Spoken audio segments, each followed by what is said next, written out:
என்ன கேளுங்க.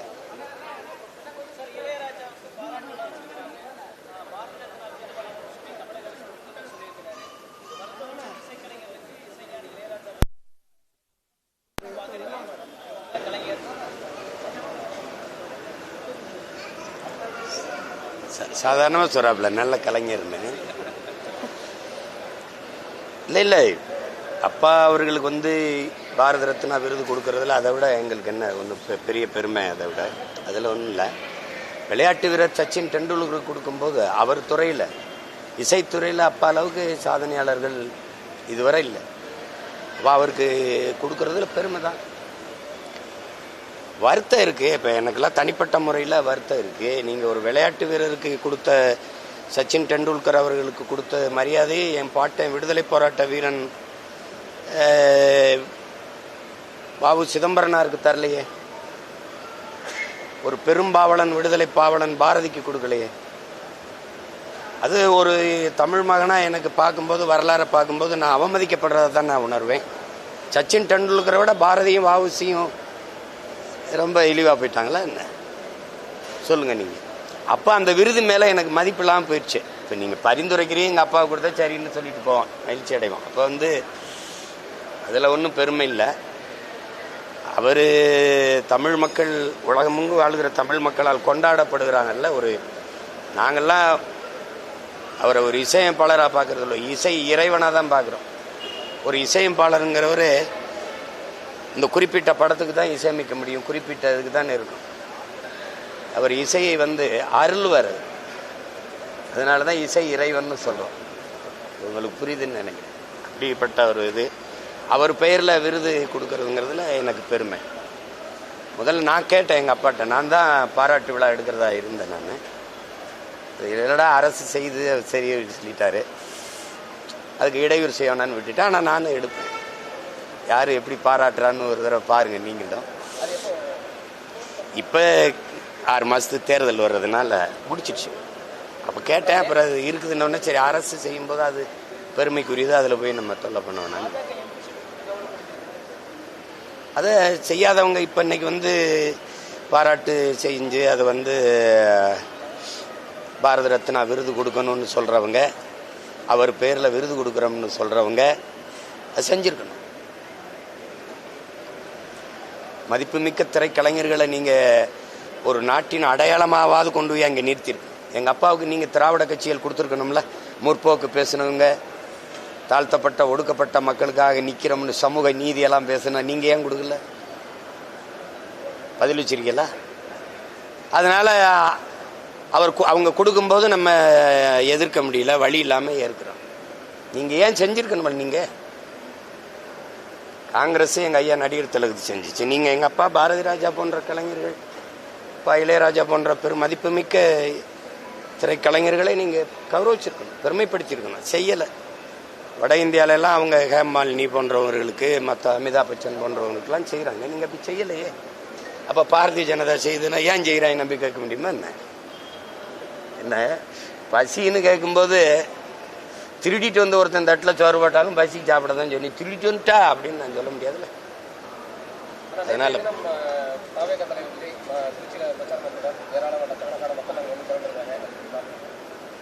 அதான் நீங்கள் தான் காட்டினீங்களே, திரண்டிருக்காங்க, அது பரப்புரையே ஆரம்பிச்சிருக்காரு, அவ்வளோதான். நீங்கள் எப்படி பார்க்குறீங்க? நான் கூட்டம் அது வரும், கூட்டம் வரதானே செய்யும். ஒரு நடிகர் இதுவரை திரையில் பார்த்த ஒரு கலைஞர் இப்படி வரும்போது பார்க்குறது கூடுவாங்க. நாங்கள்லாம் சின்ன பிள்ளையா இருக்கும்போது எம்ஜிஆர் வராரு, சிவாஜி வராருன்னு கூட்டிகிட்டு போய் நிறுத்தினதெல்லாம் இருக்குது. இதே மாதிரி மணிக்கணக்காக நின்றதெல்லாம் இருக்குது. கடைசியாக அவர் வரலை, அப்படியே போயிட்டார் பரமக்குடியோடன்னு இளையாங்குடியில் நாங்கள் நின்று ஏமாந்து திரும்பினதெல்லாம் இருக்குது. இது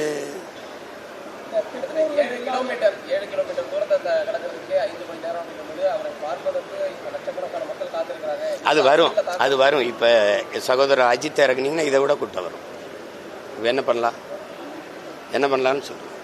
ஐயா ரஜினிகாந்த் வந்திருந்தா இதை விட கூட்டம் வந்துதான் இருக்கும். நயன்தாரா அவர்களை இறக்கி விட்டால் இதை விட 2 மடங்கு கூட்டம் தான் வரும். நீங்கள் அதை கூட்டத்தை பார்க்காது, முன்வைக்கிற கொள்கையை பாருங்க. உருப்படாது. இல்லைன்னா உங்களை மாதிரி ஆளுகள்லாம் சேர்ந்து தான் அந்த நாட்டை நாசமாக்கிட்டே இருக்கிறீங்க. ஒரு செய்தி அறம் சார்ந்து நீங்கள் நிற்கிறீங்களா? சொல்லுங்கள். நீங்கள் சும்மா ஏதாவது கூலிக்கு வேலை செஞ்சு கொள்கைக்கு வேலை செய்கிறவனை கொலை பண்ணுறீங்க. இதுக்கு ஒரு ஊடகம், இதுக்கு ஒரு முதலாளி. எந்த முதலாளியும் நீங்கள் லாபத்தை வைக்க தான் வேலை செய்கிறீங்க, மக்கள் சேவைக்கு அனுக்கிறீங்க. அறம் சார்ந்து ஒரு செய்தியை வெளியிடுறீங்கன்னு சொல்லுங்கள், உங்கள் நெஞ்சை தொட்டு சொல்லுங்கள். யாராவது சும்மா எதையாவது பேசிட்டு இருக்கு. மக்களுக்காக பாடுபடுற ஒரே கட்சி நாம் தமிழர் கட்சி. சந்தேகம் இருக்கா? உங்களுக்கு தான் பிரச்சனை, நான் தான் முதல்ல வருவேன். இதில் என்ன, அதை தெரிஞ்சுக்கிட்டு கேட்குறீங்களா இல்லை தெரியாமல் கேட்குறீங்களா? முதல்ல மலைகளின் மாநாடு, இப்போ மலை வளமே மண் வளம்னு 27 தருமபுரியில் நடக்குது. அது ஆழ்ந்து கவனிங்க. முதல்ல 50 ஆற்றல்கள் நமக்கு நிலம், நெருப்பு, நீர், காற்று, வானம், அதாவது விசும்பு. இது இல்லாது எந்த உயிரும் இல்லை. அது 5 பூதங்கள்ங்கிறாங்க, நம்ம 50 ஆற்றல்ங்கிறோம். இதை அழித்து கொண்டிருக்கிறோம். நாங்கள்லாம் சின்ன பிள்ளையா இருக்கும்போது தாத்தா பாட்டிலாம் 2000 உலக அழியும் 2000 உலக அழியும்னு சொல்லும்போது இவங்க ரொம்ப இதாக பொய் சொல்லிட்டு இருக்காங்கடா, நாங்கள்லாம் அப்படின்னா இப்போ பீழா விடுறாங்க அப்படின்னு நினச்சோம். அப்போ அழியும்னா ஏதோ அழியும் போல் இருக்குன்னு நினச்சோம். கடைசியாக இந்த அயோக்கியங்கள்லாம் அழிப்பாங்கங்கிறது இப்போ தான் தெரியுது. மலையை வெட்டுறான், மணலை அள்ளுறான், கடலுக்குள்ளே கொண்டு போய் குண்டை போடுறான், குப்பையை கொட்டுறான், நச்ச ஆலைகளை நிறுவி அந்த கழிவுகளெல்லாம் அதில் கொண்டு கொட்டுறான். அப்போ அதை பார்க்கும்போது எனக்கு தெரியுது, இந்த ஒரு பூமியும் அழிக்கப்படுதுன்னு. உலகத்தில் எந்த கோள்கள்லையும் இந்த பிரபஞ்சத்தில் எந்த உயிரினமே வாழ்றதுக்கு வாய்ப்பு இல்லை. அது தெரியும் உங்களுக்கு. அது உங்களுக்கு ஆண்டன் சொக்கே ஒன்று ரஷ்ய எழுத்தாளன்னு சொல்கிறான், ஒரு சமூகத்தின் மீது அக்கறையாக ஒரு சிந்தனையாளன் வரும்போது அதுக்கு எதிராக 1000 முட்டாள்களை இறக்கி விடுவான்ட்டு. அந்த சமூகம் தோற்று போன சமூகம்னு. நான் பேசுறது உங்களுக்கு இன்னைக்கு புரியாது, நான் போதிக்கும் போது புரியாது, நீங்கள் பாதிக்கும் போது உங்களுக்கு புரியும். திரும்ப திரும்ப சொல்கிறேன், இலங்கையில் வந்தது, பங்களாதேஷில் வந்தது, நேபாளில் வந்தது, உங்களுக்கு வராதுன்னு நீங்கள் யாராவது உறுதி தர முடியுமா? பக்கத்து வீட்டு கூரை தான் எரியுதுன்னு நீங்கள் படுக்க போனீங்கன்னா விழுகிறது உங்கள் சாம்பலாக தான் இருக்கும். தன் வீட்டு கூரை எரியாதவரை நீங்கள் தண்ணி எடுத்துகிட்டு வர தயாராக இல்லை. அடுத்த வீடு தான் எரியுதுன்னு ஆனந்தத்தில் தூங்க போகிறீங்க, மகிழ்ச்சியில் தூங்க போகிறீங்க. பார்க்க நீங்கள் இருக்க மாட்டீங்க, விழுகிறது உங்கள் சாம்பல் தான் இருக்கும். எச்சரிச்சுக்கிறீங்கிற உங்களுக்கு புரியுதா? அதனால் இப்போ நான் பேசுகிறது வேடிக்கையாக இருக்கும். எனக்கு முன்னாடி பேசியிருக்கான், உலகத்தில் பெரிய பெரிய ஞானி, பெரிய பெரிய அறிஞர்லாம் சொல்லிட்டு போயிருக்கான். என் ஸ்டீவன் ஹாக்கின்ஸே சொல்லிட்டு போயிருக்கான், இந்த பூமி உயிரினங்கள் வாழ்வதற்கு வாய்ப்பில்லாத மாற்றப்படுது, வேற கிரகங்களை நோக்கி படையெடுங்கள்னு இருக்கான். அவன் சொல்லிட்டு செத்து போயிட்டான். இப்போ நாங்கள் அதெல்லாம் படித்து எங்கள் அப்பா எனக்கு முன்னத்தி ஏற, எங்கள் அப்பா நம்மாழ்வார்னு ஒரு மகன் மேல் சட்டை கூட இல்லாமல் கத்தி செத்து போயிட்டான். இப்போ அவன் பிள்ளை எங்களுக்கு இந்த உங்களுக்கு புரியுது. நீங்கள் மலையை வெட்டி மணலாக்கி கல்லாக்கி பெரிய வீட்டை கட்டி வச்சுட்டு போகணும்னு நினைக்கிறீங்க உங்கள் பிள்ளைக்கு. நான் இந்த நாட்டை என் பிள்ளைகளுக்கு வாழ்றதுக்கான நாடாக வச்சுட்டு போகணும்னு நினைக்கிறேன். நீங்கள் வீடை வச்சுட்டு போகணும்னு நினைக்கிறீங்க, நான் நாடை வச்சுட்டு போகணும்னு நினைக்கிறேன். புரியுதுன்னு நினைக்கிறேன். நீங்கள் காசை சேர்த்து வச்சுட்டு போகணும்னு நினைக்கிறீங்க, நான் சுவாசிக்க நல்ல காற்றை வச்சுட்டு சாகணும்னு நினைக்கிறேன். எதை செய்யலாம்னு நினைக்கிறீங்க?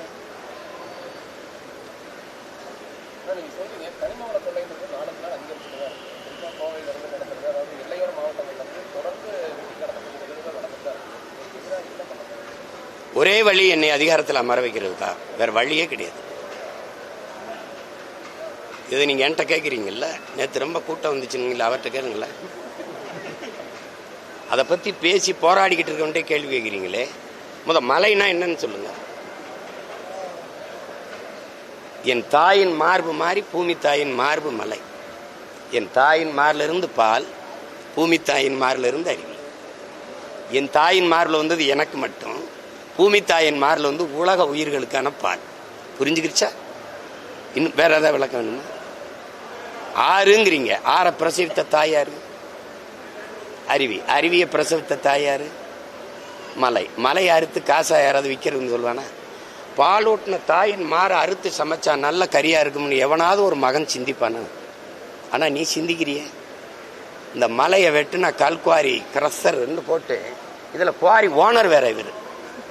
இவங்கெல்லாம் ஒரு நாள் என்கிட்ட சிக்கிக்கிட்டு படுவான் பாரு, அப்ப தெரியும் உங்களுக்கு.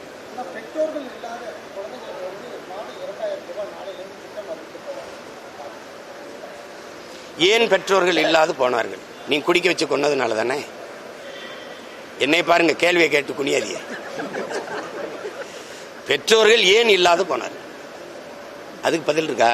நீங்க தான் கேள்வி கேட்கணும்னு ஒன்றும் அரசியல் சாசனத்திலேயோ நானும் கேள்வி கேட்கலாம். ஏன் இல்லாது போனார்? நிறைய குளிங்க, அதை மட்டும் சாதாரணமா சொல்றீங்களே ஏன்? பெற்றோர்களே இல்லாத போன குழந்தைக்கு 2000 குழந்தை கையிலே கொடுத்துருவீங்களா?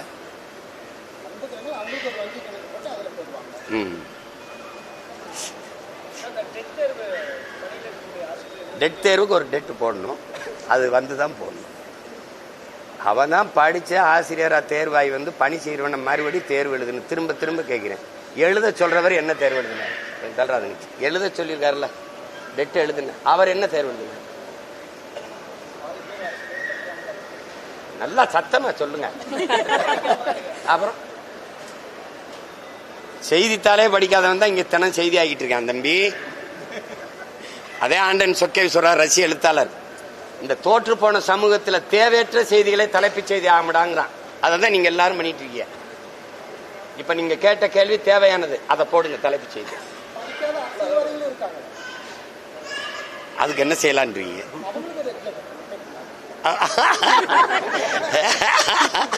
இந்த நாட்டில் யாரும் பிரதமர் முதல்வராக இருக்க மாட்டாங்க, தெரியும் தானே? எத்தனை காலம் ஏமாத்துறாங்க பாருங்க. இவங்க சாதி வாரி கணக்கெடுப்பு குடிவாரியா எண்ணி அவரவருக்குரிய உரிய பகிர்வை கொடு, உரிமையை கொடுன்னு கேட்கிறோம். இதுக்கு மத்திய அரசு தான் எடுக்கணும்னு சாட்டி விடுது இந்த திராவிட மாடல் ஆட்சி. ஆனா இவங்க கூட்டணி வச்சிருக்கிற கட்சி ஆட்சி தான், இவங்களே வாக்கு கேட்டு நிறுவன ஆட்சி தான் சீதாராமையாவோட ஆட்சி, காங்கிரஸ் ஆட்சி கர்நாடகாவில். இந்த 24க்குள்ள எடுத்து முடிக்கணும்னு சொல்லுது. சாதி வாரி கணக்கெடுப்பு அவனால முடியும், உன்னால முடியாதா? அவனு இதே இந்திய கட்சி தான், அவனால முடியும், உங்களால முடியாதா? அங்க உங்க ஐயா ராமசாமி ஐயா பிறக்கவும் இல்லை, அவன் சமூக நீதினு பேசவும் இல்லை, சாதி வாரி முற்போக்கும் பேசவும் இல்லை, பகுத்தறிவு பேசவும் இல்லை. அவன் எடுக்கிறான். தெலுங்கானா எடுக்குது, பீகார் எடுக்குது, உங்களால எடுக்க முடியாது. எடுத்தா நீ எவ்வளவு காலம் எங்களை ஏமாத்தி தின்றுக்கான்னு தெரிஞ்சிடும். அதானே இங்க எவனும் கைதட்டி சொல்ல முடியாது. 42 விழுக்காடு இருக்கும், 58 விழுக்காடு இருக்கு. இங்க வாப்பா, அவன் தலைக்கு என்னவோ எண்ணி கொடுன்னு சொன்னா உனக்கு என்ன கஷ்டம்? இன்னும் கொஞ்ச நாள் நான் சொல்றது உங்களுக்கு புரியாது. இந்தி பேசுற இன்னொரு மாநிலமா மாகரும் எல்லா பயிலையும் அடிச்சு விரட்டுவான். அப்புறம் ஐயோனாலும் அம்மானாலும் நீ அழுகிறது அவனுக்கு புரியாது. எதிர்மே ஹே ஷாட்மே வாட்மேம்பா, நீ சாக வேண்டியதுதான். அதுக்குள்ள விழிச்சுக்க, எச்சரிச்சுக்க. ஒரு ஓட்டை போட்டு நாட்டை கொடுத்துட்டு நிம்மதியாரு. இல்லைன்னு வச்சுக்க, ரோட்ல நின்று எல்லாரும் போராட வேண்டியதுதான். அப்படிலாம் சொல்லலைங்க, பைத்தியக்காரத்தனமே ஏதாவது பேசாதீங்க. நீதிமன்றம் சொல்லிச்சா? ஹலோ, நீதிமன்றம் சொல்லிச்சா?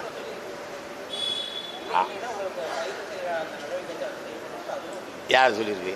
அந்த தீர்ப்பு காட்டுங்க. எதையா அறகுறையா கேட்டு பேசக்கூடாது, புரியுதா? எதையாவது சொல்லிக்கிட்டு இருக்க கூடாது. சரியா கவனிக்காம மன்னிப்பு கேட்கணும். யாரு கேட்கறது? எதையாவது இங்க பாருங்க, வேடிக்கை பார்த்துட்டு பேசக்கூடாது.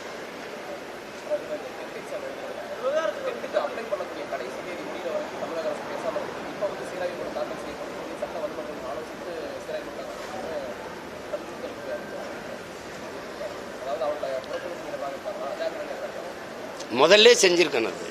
இதெல்லாம் ஒரு சுமை தானே. ஒவ்வொன்றும் ஒரு வரியை விதிக்கிறது, அப்புறம் அதுக்கு எதிர்ப்பு வந்தோன்னு அதை குறைக்கிறது, ஒரு டெட்டு எழுதுங்கிறது, எக்ஸிட் எழுதுங்கிறது, நீட்டே கொடுமை, அதுக்கப்புறம் எக்ஸிட் எழுதுங்கிறது. தேர்வு தேர்வாலே ஒரு தகுதி வந்துடும். நீங்க எப்படி சொல்றீங்க? தேர்வு எப்படி நடக்குது? நீட்டு தேர்வுலாம் வட மாநிலங்கள் எப்படி நடக்குது? புத்தகத்தை விரிச்சு வச்சு எழுதுறான். அப்ப அது போலி மருத்துவ மாணவர்களை உருவாக்குமா, தகுதியான மருத்துவ மாணவர்களை உருவாக்குமா? நீங்களே பாருங்க. காதுல ஹெட்போன் மாட்டிக்கிட்டு போய் எழுதுனதெல்லாம் இருக்கு, இங்கேயே கைது பண்ணதெல்லாம் இருக்குது. அப்ப இது தரமான மருத்துவ மாணவர்களை தேர்வு செய்யற முறையா இல்லையே? எவ்வளவு இருக்குது? எதுக்கு இப்படி போட்டு கொள்றீங்க நீங்க?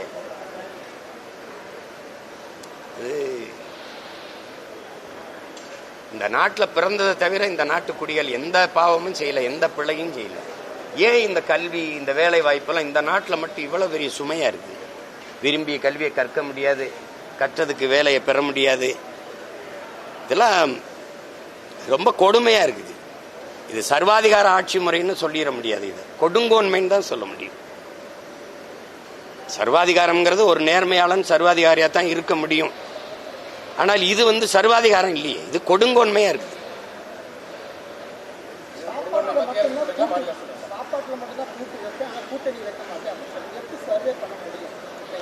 சர்வே பண்றது நீங்க எங்க கட்சியில் இருக்கீங்களா? இல்ல உங்களுக்கு எதுவும் பிரச்சனை இருக்காதுல்ல. சர்வே பண்றதுன்னா நாங்க சர்வே பண்ணிட்டு தான் இருக்கோம். எங்களுக்கு அதுல ஒரு சிரமம் இல்லை, எங்களுக்கு ஒரு சிரமம் இல்லை. நீங்க ஒண்ணு நல்லா கவனிச்சுக்கிறீங்க. அடுத்தவன் தோள் மீது ஏறி நின்று நான் உயரமானவன் என்று காட்டுவதை விட தனித்து நின்று உண்மையான உயரத்தை காட்டுவது மேலானதுங்கிறான். இப்ப நான் என்ன செய்யலாம்? கூட்டணி வைத்து வென்று போனவர்கள் யாராவது ஒருத்தர் இதை சாதித்தார்கள் என்று சொல்லுங்க, நான் கூட்டணி வைக்கிறேன். இதுல யாரோடு கூட்டணி வைக்கலாம்னு சொல்லுங்க. ஒவ்வொரு தடவையும் திருப்பி பேசிட்டு இருக்காதீங்க. என் நாடும் இந்த மக்களும் அனுபவிக்கிற துன்பங்கள், துயரங்கள், அடக்குமுறை, நீங்க கேட்ட கேள்விகள், டெட்டு, எக்ஸிட்டு, நீட்டு, வரி எல்லாம் சொல்றீங்கல்ல, இதையெல்லாம் கொண்டு வந்தது யார்?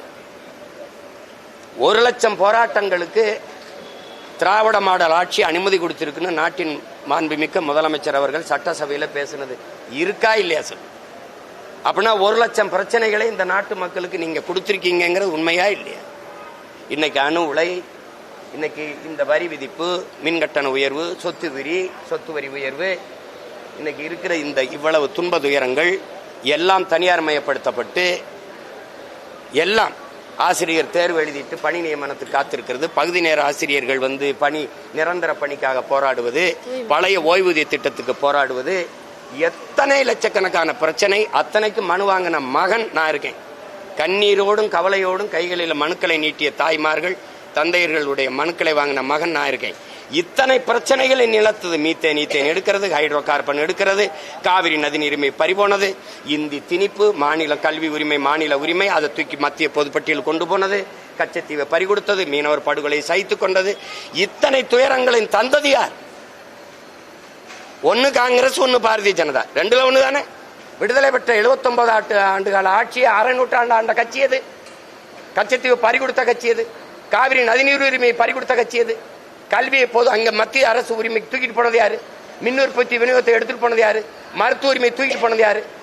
மாநில உரிமையெல்லாம் பறிச்சது யார்? இந்த காங்கிரஸ். இன்னைக்கு அதை அவங்க பெத்து பேர் வச்சாங்க, நீட்டு, எக்ஸிட்டு, ஜிஎஸ்டி எல்லாத்துக்கும். அதுக்கு ஊட்டமா உணவு கொடுத்து வளர்க்கிறவர் பிஜேபி. இந்த ரெண்டு கட்சி இந்த எல்லா நச்சு திட்டங்களையும் இங்க எந்த எதிர்ப்பும் இல்லாம கைகட்டி வரவேற்றது யார்? இந்த திமுக, அதிமுக. நீங்க சொல்லுங்க, ஊழல் லஞ்சமா, உண்மை நேர்மையா? சொல்லுங்க. சாராய கடையை மூடுவேன் அப்படின்னு இந்த கட்சிகள் சொல்ல முடியுமா? சொல்லுங்க. பல லட்சக்கணக்கான 3100 வேலை வாய்ப்புக்கு 13 லட்சம் பேர் டிஎன்பிசியில தேர்வு எழுதுறான், தமிழ்நாடு தேர்வாணையத்தில். அப்ப எத்தனை லட்சம் பேர் வெளியில் நிக்கிறான்? யார் பொறுப்பு இருக்கிறது சொல்லுங்க? 60 ஆண்டுகால ஆட்சி செஞ்சுட்டு 1000 ரூபாய்க்கு எங்க ஆத்தாவை கை வைக்கிறது, கை நீட்டி நிக்க வச்சது. காலையில என் பிள்ளை இங்க பள்ளிக்கூடத்துக்கு வந்தான் சோர்திங்கன்னு பசியோட வச்சது யாரு? இந்த 4 கட்சிகளை தாண்டி நாட்டுக்கு தீமை வந்துருச்சா? இந்த கட்சிகளோட கூட்டணி வச்சு நேற்று போக சொல்றீங்களா? சொல்லுங்க. நான் போறேன். சொல்லுங்க. எவனாவது ஒருத்தன் நின்று உரிமையோட அந்த ஆட்சிகள் செய்யற தவறை தட்டி கேட்க துணிவு இருக்கா? இதே என் தம்பி காங்கிரசினுடைய தீமையை சுட்டி காட்டுறாரா? கொடநாடு கொலையை பத்தி பேசுறாரா? சொல்லுங்க. இன்னும் பேச மாட்டேங்கிறீங்க. அப்புறம் எதையாவது பேச முடியுதா பாருங்க. கூட்டணி வச்சு சாதிச்சவன் சொல்லுங்க. 10 எம்எல்ஏ போன, 2 எம்பி போன, 4 எம்பி போன, என்ன பண்ண? 40 உறுப்பினர் கொண்டு போய் ஒண்ணும் பண்ண முடியல. இந்த மாநில அரசு கொடுக்கிற நிதியை தரலைன்னு எனக்கிட்ட புலம்புற. அதுக்கு எதுக்கு அதிகாரம்? சொல்லுங்க. எதுக்கு அதிகாரம்? எங்களுக்கு காசு தர மாட்டேங்குது, நாங்க என்ன பண்ண? இதை சொல்றதுக்கு ஒரு அதிகாரம்? எதையாவது பேசிட்டு இருக்காதீங்க. கூட்டணி போகணும். என்னை எவனுமே கேட்கல கூட்டணி போகாதீங்க. உங்களுக்கு தெரியுமா, கட்சியில சேர விரும்புவர்கள் சொல்லி நாங்க துண்டு சீட்டு கொடுப்போம். அதுல எழுதி கொடுத்தோம், பின்னாடி திருப்பி பார்க்கணும்னு எழுதியிருக்கான். 800 பேர் சேர்ந்தா 550 பேர் எழுதியிருக்கான், எவனோடும் சேர்ந்துராதரான்னு. இதே வானூர்தியில ஏறும்போது இறங்கும்போது என் தாய் தந்தையர் ஒத்த வயசுல கும்பிட்டு, ஐயா கடைசி வரைக்கும் இப்படி நின்று போராடிறியா, எவனோடும் சேர்ந்துராதராசான்றான். ஏங்க, பல ஆயிரம் கோடி பேரம் பேசி துணை முதல்வர் ஆது மத்திய அமைச்சர்னு பேசிய போலங்க. இவன் பிரபாகர மகங்கவன், உலக போர் செஞ்சவன் மகன், தலைவனோட வீரனுடைய மகன். 20 நாடுகளின் துணை கொண்டுதான் எல்டிடியை வீழ்த்தணும்னு கோத்தபாய ராஜபக்சே மகிந்த ராஜபக்சே சொன்னது இருக்கா இல்லையா? 20 நாடுகள் ஒரு இனத்தின் விடுதலைக்கு போராடிய ஒரு படையை எதிர்த்து போரிட்டு இருக்குன்னா அது உலக போரா இல்லையா? யாராவது அறிவார்ந்த பெருமக்கள் சொல்லு, உலக போரா இல்லையா? இனிமேல் உலக போர் வந்தா 4வது உலக போர், 3வது உலக போரை செய்த ஒப்பற்ற பெரும் வீரன் பிரபாகரனின் மகன் நான். என்னை போய் சமரம் செஞ்சு இவன்ட்ட போய் நில்லு. சரியா சரியா? நான் கூட்டணி வைக்கல, தோத்து போயிட்டேன். நட்டம் ஏதாவது இருக்கா? நட்டம் ஏதாவது இருக்கா? என்ன 2000 கோடியை முதலீடு செஞ்சேன் நான். மொத்தமா 3 லட்சம் தான் ஒரு தொகுதிக்கு செலவு பண்ணிருக்கேன். அதுலதான் 36 லட்சத்தி 50,000 ஓட்டை வாங்கி அங்கீகரிக்கப்பட்ட கட்சியா வந்திருக்கேன். அதிகாரம் என்னை விட அதிகாரத்தில் இன்னைக்கு வலிமையா அதிகாரத்தோடு இருக்கிற ஒரு கட்சியை சொல்லு. நான் சொன்னா பரந்தூர்ல விமான நிலையம் கட்டி காட்டுன்றேன். நான் போராடி 8 வழிச்சாலை நிக்குது. நான் போராடி டங்ஸ்டன் தொழிற்சாலை அரிட்டாப்பட்டில் நிக்குது. நான் போராடி பேனா வைக்கல நிக்குது. அதிகாரத்துக்கு நீ ஓட்டு போடு வரும். கேள்வி கேட்டுக்கிட்டு இருந்தா வராது. அதிகாரத்துக்கு எப்ப வருவ போட்டா வருவேன். அதை விட்டு எப்ப வருவேன்? அதிகாரத்துக்கு வந்து என்ன பண்ண? நான் வரணும்னு நினைச்சா வருவேன். இதுல ஒரு கேள்வி, நீ எப்ப அதிகாரத்துக்கு வந்தவன் என்ன பண்ண? அதிகாரத்துக்கு வந்தவன் தீமையை பண்றான். நான் நன்மையை செய்யணுங்கிறேன். நான் எடுத்து இந்த புள்ள வந்தா நாடு மக்களும் நல்லா இருக்கும்னு நினைச்சினா போடு, இல்லைன்னா மறுபடியும் நீ தெருவில் போடு, நீ அவனுக்கு போடு. அவ்வளவுதான். என்ன இருக்குது? போட்டு அப்புறம் போராடு. என்னைய கூப்பிடு, அதுக்கப்புறம் பேசுறேன். நீ வா, வீடு இடிக்கிறான், இங்க வா, இந்த பாரு உயர் மின்னழுத்த கோபுரம், இந்த பாரு கையில் எரிவா உள்ள பதிக்கிறான்.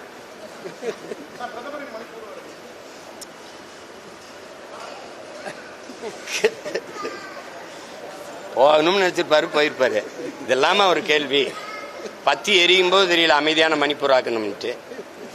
இப்ப அங்க ஒரு பிரச்சனையும் இல்லை, அதனால உள்ள விட்டு வர. தம்பி, பத்தி எரியும் போது நீங்க போயிருக்கணும்ல.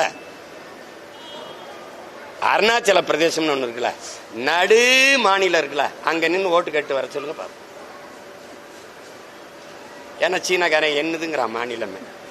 சிரிக்காதீங்க, உண்மையா இல்லையா? சரி, ஓரத்தில் நின்றுட்டு பேசிட்டு வர்றது. பாகிஸ்தானோட பட்டக்குன்னா போற அறிவிக்கிறீங்கல்ல. ஆபரேஷன் சிந்தூர், இந்தூர். நான் கூட சொன்னேன், ஆபரேஷன் சிந்தூர் அங்கே போட்டீங்க, ஒரு 26 பேர் செத்ததுக்கு 850 பேர் செத்துருக்கமே. ஆபரேஷன் இந்த என்ன சொல்றது, இந்தூர் கூட ஒன்னு போட்டு விடுங்க இலங்கை மேல.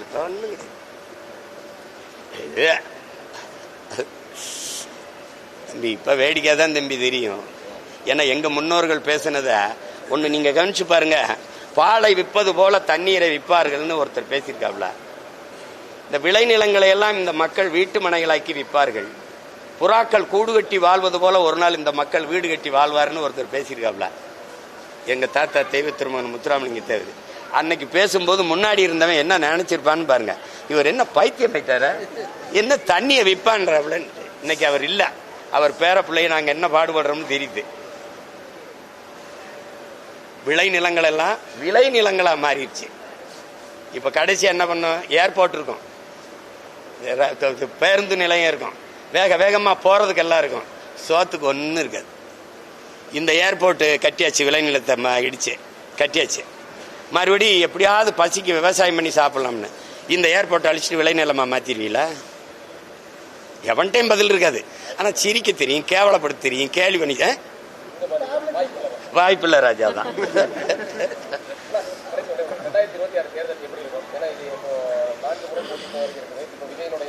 எழுதி வைங்க, எங்க கையில தான் ஆட்டம் இருக்கும்.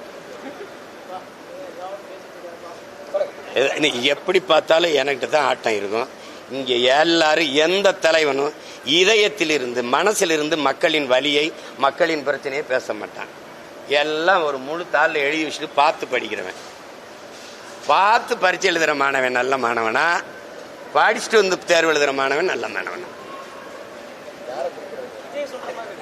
3 பேருமே பார்த்தானே படிக்கிறாங்க. நீ என்னப்பா, எங்க ஐயாவும் தான் வச்சிருக்காப்ல, பேசிட்டே வர்றாரு ஐயா எடப்பாடி பழனிசாமி. இதை பேசிட்டீங்க அப்படியா? அந்த தாளை பாக்குறியா இல்லையா? இவங்க பெரிய தாள், ஐயா ஸ்டாலின் அவர்கள் சின்ன தாள். மழை பெஞ்சா உங்களால பேச முடியுமா? ஏன்னா தாள் நனைஞ்சு போயிடும். சொல்லு, மக்களின் இதயத்துல காயமும் மனதில் வலியும் இருந்தா தான் மொழியா வரும். புரியுதா? என்னைய பேசு.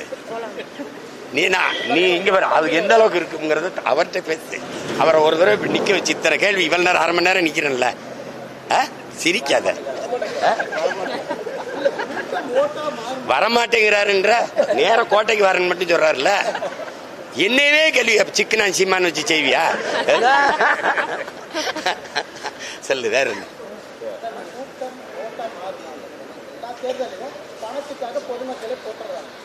அதை பார்க்க தம்பி மாதிரியே சொல்றேன். ஐ ஆம் வெயிட்டிங். எப்படி பார்த்தாலும் 26 மே மாசம் தெரிஞ்சிடும்ல. கொஞ்சம் காத்திருங்க. பொறுமை என்ற மரத்தின் வேர் எப்போதும் கசப்பா இருக்கும், கனி ரொம்ப தித்திப்பா இருக்கும்னு எங்க தலைவர் சொல்றாரு. மாசத்தும் சொல்றாரு, பொறுமையும் உதவிற போர் தாண்டாங்கிறாரு. கொஞ்சம் பொறுமையா இருங்க. பஞ்சபூதம்னு ஏன் சொல்றீங்க? 50 ஆற்றல்னு தமிழ்ல சொல்றேன்ல. அடுத்து மலை, அதுக்கப்புறம் கடலம்மா, அதுக்கப்புறம் தண்ணீர். வேற? நன்றி, வணக்கம்.